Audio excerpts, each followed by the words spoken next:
Tennessee and NC State coming into week two in very different perspectives, very different points of view, and very different feelings. This is the Tennessee team that put in the work and absolutely dominated in week one, winning 69-3 to get to 1-0.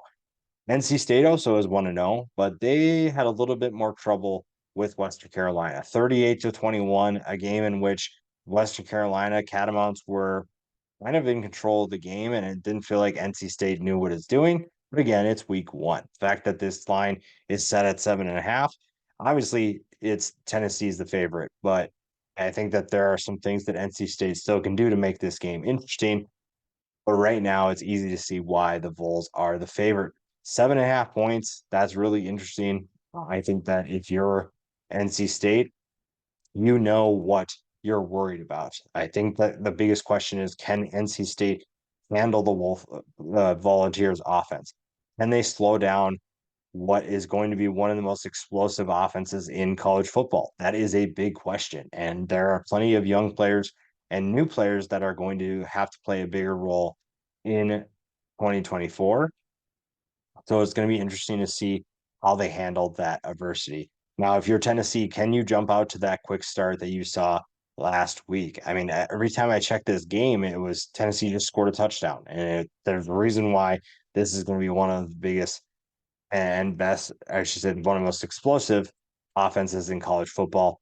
And obviously, that starts with the quarterback. Nico Iamaleava is going to be one of the best quarterbacks in college football this year. We already saw a glimpse of it, and he has the talent to do that. He's going against Grayson McCall, a very different perspective on Grayson McCall, kind of an underrated quarterback who a lot of people still don't necessarily know, or you don't really understand what he's capable of doing. And he's in a new system. Robert and I system is very interesting to watch and can be explosive. And we saw that a little bit in week one. You just like to see it a little more consistently, and Grayson McCall has to take care of the football. Nico is a guy who has all the talent to play in the NFL, and this will be an interesting test for him. I think it's a good test for him to be able to show what he's capable of doing against a good defense. Now, the players to keep an eye on for NC State, we talked about Grayson McCall. That's probably the one that everyone's going to keep an eye on the most because they're waiting to see if he actually can handle the transition of coming from a Sun Belt team and competing at the Power Five level. He is someone to keep an eye on him, but he has plenty of options around him. Jordan Waters had a big game last week. He is someone who is going to be a physical runner, and it'll be fun to see what kind of impact he has against Tennessee's defense. Casey Concepcion had a big game last week, 9 catches for 121 yards and 3 touchdowns. He was obviously the big target for Grayson McCall. And obviously, Tennessee knows that. How do they combat what Tennessee is going to throw their way? Grayson McCall has to take care of the football, but it's not like he doesn't have options downfield. That's probably the biggest thing for this group. Now, a guy to keep an eye on defensively is Jalen Parker. He was thrust into the game last week because Cole Fordham was ejected from the game for targeting the linebacker group. I felt like it was a little bit shallower than we probably anticipated. But part of getting new guys in early means that they're going to get experience, and it's kind of that sink or swim. You don't have an option of slowly getting into the season because last week you were thrown into the fire and you had to figure it out.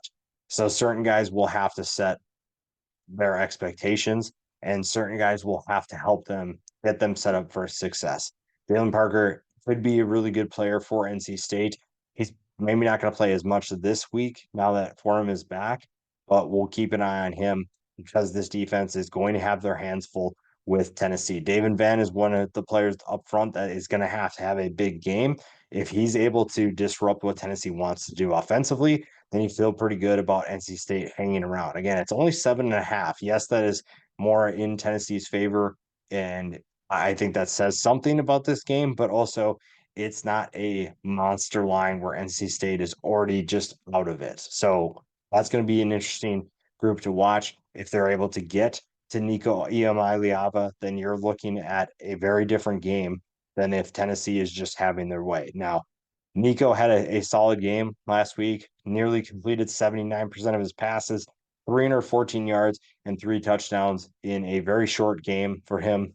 but that's what happens when you just dominate your opponent. Dylan Sampson is clearly the running back of the future for this team, at least this year for sure.